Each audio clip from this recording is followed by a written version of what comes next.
Right now on the Hill, awaiting a hearing by the Senate Armed Services Committee, the commander of U.S. forces in Afghanistan will testify on what's happening in that war. This is President Obama weighs a request to keep 5,000 troops in the country through 2016, ultimately leaving 1,000 troops there at the end of his second term.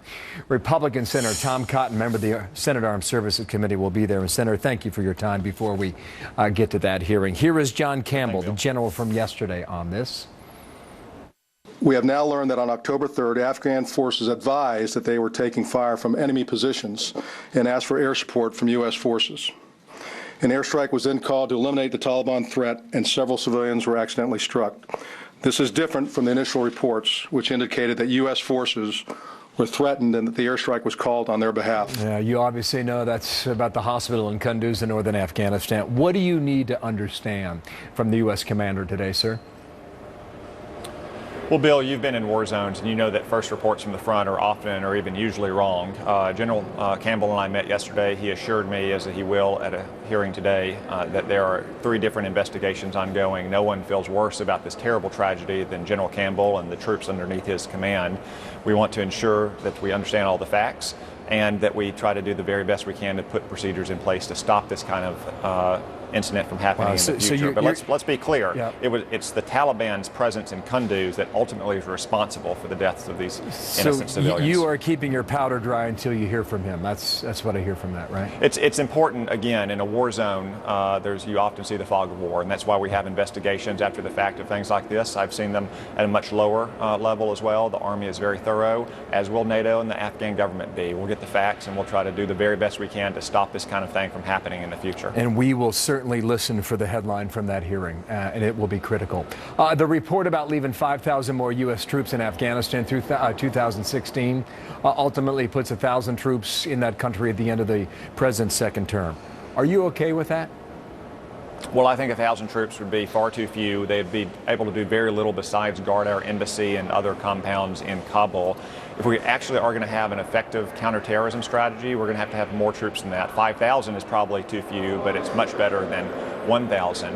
And if we actually want to continue to provide the kind of combat support to the Afghan military to support our efforts in Afghanistan over the last 14 years, we probably are going to need more in the order of like at least 10,000. Remember, Afghanistan is the one place in the post 9/11 era from which we have ejected al-Qaeda and to which they have not returned.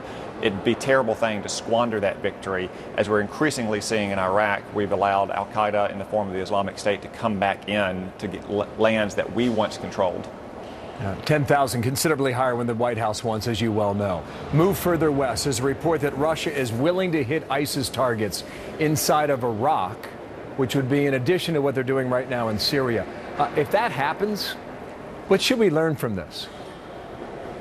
Well, Bill, it's one of the oldest, most bipartisan, most well understood, and least contentious U.S. policies that Russia should not be a power broker in the Middle East.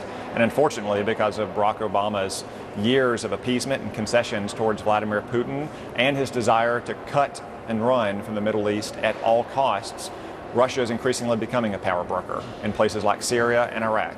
Even our allies like Israel are now having to go to Russia to coordinate their policies for their national security. I think this is a very bad sign of what's to come over the next 16 months of this administration. Well, we're going to get a bit more on that through analysis throughout the morning here. Just one more topic here. You are holding up 3 ambassadorships, the nominations to be ambassadors, pending an investigation and further action with the Secret Service. What's the rub here, Senator, and why now? Well, we learned shocking news just last week that armed agents of the executive violated federal law to intimidate a congressman from doing their job. Congressman Jason Chaffetz chairs the committee that oversees the Secret Service. During a hearing in which Chairman Chaffetz was conducting oversight into Secret Service lapses, agents began to pilfer their files, which contained criminal and security and personnel matters, looking for dirt on Chairman Chaffetz, and then they leaked it to the media.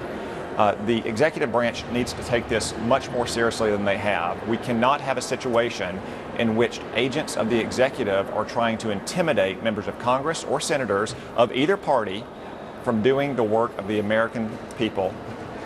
they have to take this much more seriously. There needs to be a criminal investigation, and there has to be appropriate disciplinary action taken. It's a serious matter. Senator, thank you for your time. We'll watch all that, and thank you for all the topics today. That hearing begins in a matter of moments. Tom Cotton, Republican from Arkansas. Thank you, sir. Thank you, Bill.